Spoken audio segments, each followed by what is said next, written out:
Y axis भी होता है और जेड एक्सिस भी होगा ही होगा, तीनों उसके अंदर होते हैं। तो कोई चीज, जैसे मैं हूं, मैं वाई एक्सिस पर 5 हूं, एक्स एक्सिस पर 2 हूं और जेड एक्सिस पर 1 हूं मान लेते हैं, तो हम इसको रिप्रेजेंट कैसे करें, क्या बोले हम उसको। जैसे कोई पॉइंट है, मान लो यहाँ पर कोई पॉइंट है ए, इसकी वैल्यू दी हुई है मान लो 2 2 3। 2 2 3 बोलने का मतलब क्या है, x में 2 है, y में 2 है, z में 3 है, तीनों प्लेन में, समझ गए।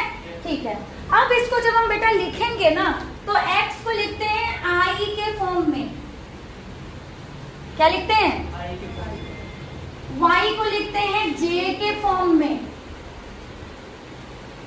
याद आ रहा है क्या, पढ़ाया गया है कहीं पर, पढ़ा दिया गया है। अच्छा, जो पढ़ाने के बाद ये स्थिति है,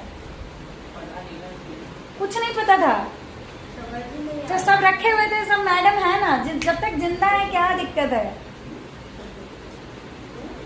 इसलिए रखा हुआ था। इसको लिखते हैं आई के फॉर्म में, इसको लिखते हैं जे के फॉर्म में, इसको लिखेंगे क्या, के के फॉर्म। मतलब अगर हमको इस पॉइंट को वेक्टर फॉर्म में रिप्रेजेंट करना है, अभी मैंने क्या आइडेंटिकल पढ़ाया, रिप्रेजेंटेशन ऑफ अ वेक्टर।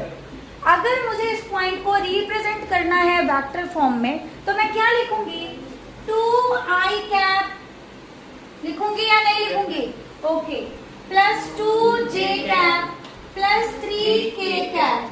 अब आप क्या कहेंगे, मैम सबको जोड़ दो, 3 2 5 2 6, आंसर हो गया। बिल्कुल गधे हो, वेक्टर्स ऐसे नहीं जुड़ते हैं।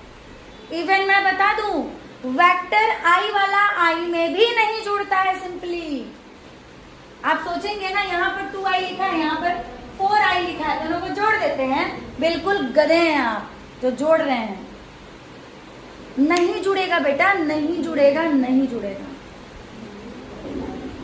समझ गए क्या कह रही हूँ, क्लियर हो रहा है। अगर कोई पॉइंट है, जैसे मान लो 2 -1 और 7 लिख लो, तो इसको वेक्टर के फॉर्म में करवाती भी जा रही हूं।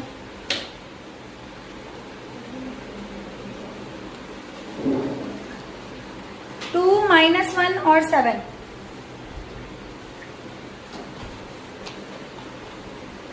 मजा आ रहा है। 10वीं में ज्यादा मजा आता था कि 11वीं में, ठीक है।